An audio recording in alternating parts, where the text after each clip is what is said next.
And I'm a nerd. And I'm here tonight to stand up for the rights of other nerds. Revenge of the Nerds is one of those films that I watched as a kid and was certainly not meant for me to watch. Like many of the kids throughout the 80s, I was a latchkey kid and spent many hours at home by myself. Back then, I was fed a good amount of VHS tapes containing movies that blew my mind. Naturally, I gravitated to fantasy and sci-fi and immersed myself in those.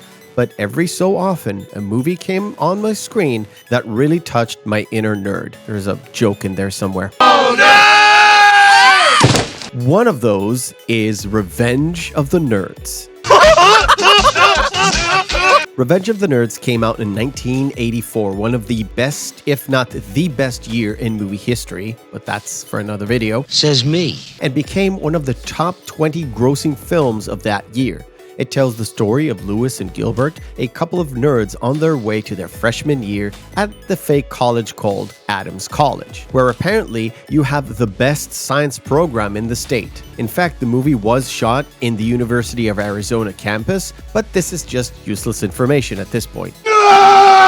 When they do get there, they settle into their freshman dorm. Meanwhile, over at the Alpha Beta's fraternity, there's a big party that ends with a massive fire that burns down the entire place. But because this is the home of the college football team, the dean grants them a stay at the freshman dorm, and they unceremoniously throw out all the freshmen. Don't come back!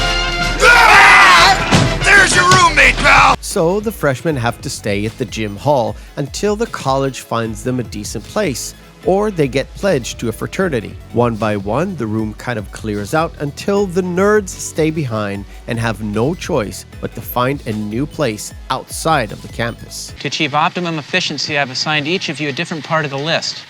This will prevent doubling up and we'll be able to blanket the area in no time. Being the scrappy bunch of fellows, they managed to do so and get work on the new home. The Alpha Betas, led by their quarterback Stan Gable, harass the nerd violently, and they get no relief from the campus police or the Greek council, which oddly enough is controlled by the Alpha Betas. Guess we'll see you in about, say, 20 years.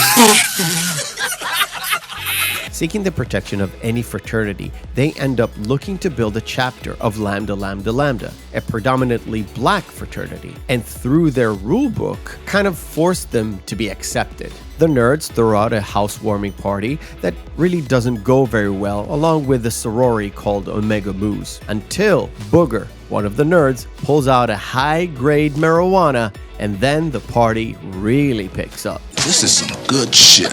The nerds and the Moos are having a good time until the Alpha Betas and the Delta Pies send out a bunch of pigs to disrupt everything. The newly accepted Tri-Lambs don't give up and retaliate with a good old-fashioned panty raid on the Delta Pies. Panty raid!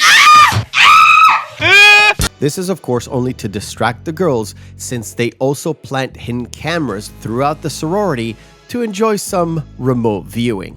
We've got Bush. Oh, hello, pie.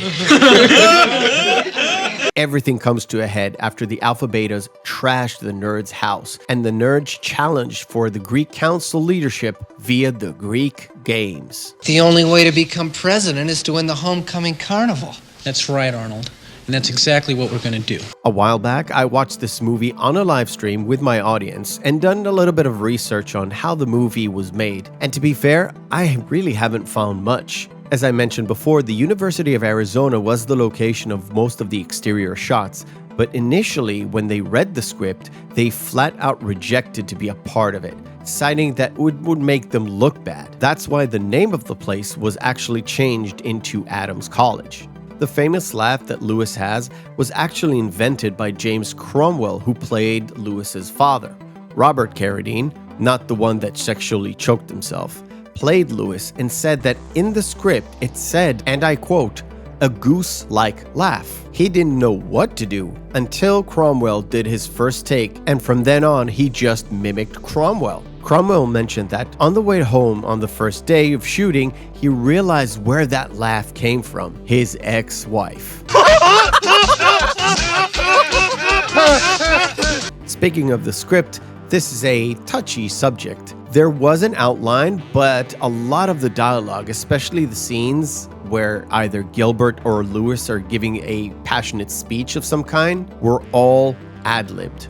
And if we don't, we're nothing but the nerds they say we are. In fact, almost 80% of the dialogue was ad-libbed by various actors, with only an inkling of what's going on. From Booger's interaction with the guy in the mail slot. Is this the Stewart residence? Why are you here? I've come about the room. What do you want? I've come about the room. Go away! To Poindexter's reaction when watching the girls getting naked in the panty raid. And of course, while watching them on video.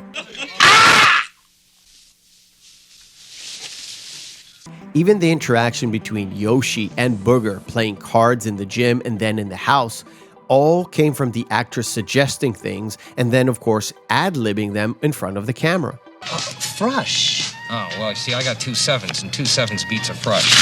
Oh, thank you. To me, regardless of how tasteful or distasteful you think this movie is today, it is a slice of life, and it is still relevant today just as much as it was in 84, 2004, or 74. It's the rejects, the outcasts, the people who just don't fit in with the normie narrative that push the envelope and create new things to push not only technology, but also pop culture. Don't believe me? Who were the nerds in the 1980s? The dot-com startups of the 90s, the computer geeks that are the top billionaires right now, like Bill Gates, Elon Musk, and Jeff Bezos. Were they horny bastards? Sure, we all were at that age when we are left by ourselves, past the age of consent, in a place filled with the opposite sex. But when you're working with a computer, you gotta build something with your mind. The movie does take it to the extreme, but after all, this is a movie, not real life. This is a part of escapism. I highly recommend you pick up this movie to watch. If you're a nerd or a jock, a normie or a reject, a square or a greaser, you'll learn once again that there is merit in everyone. A fantastic film that teaches you nothing you didn't know in the first place. Because all jocks think about is sports. All we ever think about is sex. I thank you for watching, and remember, hope is a good thing, maybe even the best of things, and no good thing ever dies. I'll see you on the next video.